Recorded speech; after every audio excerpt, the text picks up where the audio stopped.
റസൂലുള്ളാഹി സ്വല്ലല്ലാഹു അലൈഹി വസല്ലം തങ്ങൾ നമ്മൾ പഠിപ്പിച്ചത് പ്രയാസമാണെങ്കിലും സന്തോഷമാണെങ്കിലും അൽഹംദുലില്ലാഹ് എന്ന് പറയണമെന്നാണ്.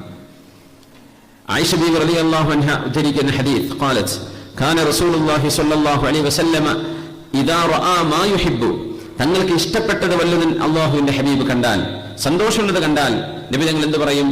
അൽഹംദുലില്ലാഹില്ലദീ ബിനിഅ്മതിഹി തതിമ്മുസ് സ്വാലിഹാത്ത്, അൽഹംദുലില്ലാഹില്ലദീ ബിനിഅ്മതിഹി തതിമ്മുസ് സ്വാലിഹാത്ത്. അല്ലാഹുവേ നിനക്കാണ് സ്തുതി, ബിനിഅ്മതിഹി തതിമ്മുസ് സ്വാലിഹാത്ത്, എല്ലാ സൽക്കർമ്മങ്ങളും പൂർത്തിയാകുന്നത് അല്ലാഹുവിന്റെ നിഅമത്തോടു കൂടിയാണ്. അല്ലാഹു അനുഗ്രഹിച്ചെങ്കിൽ മാത്രമേ ഏതൊരു കാര്യം പൂർത്തിയാവുള്ളൂ, അല്ലേ? നമ്മളൊരു കാര്യം തുടങ്ങി വെച്ചു, അത് അല്ലാഹു പൂർത്തിയാക്കി തരണം. ഒരു കാര്യം നമ്മൾ ആരംഭിച്ചു, അത് പര്യവസാനിക്കണമെങ്കിൽ അല്ലാഹുവിന്റെ നിഅമത്ത് തന്നെ വേണം. അല്ലെങ്കിൽ നമ്മൾ വിചാരിക്കാത്ത രീതിയിൽ എന്തെങ്കിലും ഒരു പരീക്ഷണം അവിടെ വന്നേക്കാം. അല്ലാഹുവേ അൽഹംദുലില്ലാഹില്ലദീ ബിനിഅ്മതിഹി തതിമ്മുസ് സ്വാലിഹാത്ത്. ഒരു കല്യാണം നടക്കുന്നു, ഒരു സദ്യ നടക്കുന്നു, വീട്ടിൽ ഒരു കുടിയിരിക്കൽ നടക്കുന്നു, ഒരു കുട്ടിയുടെ ഏതെങ്കിലും ഒരു അഖീഖത്ത് നടക്കുന്നു, ഒരു വിശേഷപ്പെട്ട എന്തെങ്കിലും കാര്യം നടക്കുന്നു, നമ്മൾ പറയണം അൽഹംദുലില്ലാഹില്ലദീ ബിനിഅ്മതിഹി തതിമ്മുസ് സ്വാലിഹാത്ത്. അല്ലാഹുവേ നിന്റെ അനുഗ്രഹം കൊണ്ട് മാത്രമേ ഏതൊരു നല്ല കാര്യവും പൂർത്തിയാവുന്നുള്ളൂ റബ്ബേ. അങ്ങനെ സന്തോഷമുള്ള കാര്യങ്ങളൊക്കെ കാണുമ്പോൾ അങ്ങനെ പറയാം അൽഹംദുലില്ലാഹില്ലദീ ബിനിഅ്മതിഹി തതിമ്മുസ് സ്വാലിഹാത്ത്.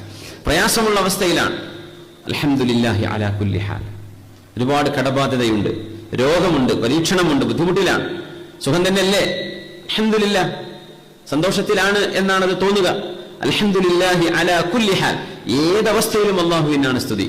അങ്ങനെ ഒരാൾ പറയുമ്പോൾ അവർക്ക് എന്തോ പ്രയാസമുണ്ട് എന്നതിൽ നിന്ന് മനസ്സിലാക്കിയെടുക്കണം എന്നാണ്. അൽഹംദുലില്ലാഹി അലാ കുല്ലി ഹാൽ. അപ്പൊ പിന്നെ ചോദിക്കാൻ എന്തെങ്കിലും പ്രയാസമുണ്ടോ? ഏതൊരു പ്രയാസവും അതിന്റെ ഉള്ളിൽ ഒരു നിഅമത്തുള്ളത് കൊണ്ടാണ് അവിടെയും അൽഹംദുലില്ലാഹ് എന്ന് പറയാൻ നബി സല്ലല്ലാഹു അലൈഹി വസല്ലം തങ്ങൾ കൽപ്പിച്ചിട്ടുള്ളത്. അൽഹംദുലില്ലാഹി അലാ കുല്ലി ഹാൽ, അല്ലാഹുവേ എല്ലാ അവസ്ഥയിലും നിനക്കാണ് റബ്ബേ നന്ദി. അൽഹംദുലില്ലാഹി അലാ കുല്ലി ഹാൽ, അൽഹംദുലില്ലാഹി അലാ കുല്ലി ഹാൽ. പ്രയാസമുള്ള സമയത്താണ് ഈ വാക്ക് പറയേണ്ടത്. അപ്പൊ നമുക്ക് പ്രയാസമുണ്ട്, റാഹത്തന്നല്ലേ എന്ന് ചോദിക്കുമ്പോൾ അൽഹംദുലില്ലാഹി അലാ കുല്ലി ഹാൽ. അല്ലാഹു നമ്മുടെ പ്രയാസങ്ങളൊക്കെ റബ്ബ് തആല നീക്കി തരട്ടെ. ആമീൻ യാ റബ്ബൽ ആലമീൻ.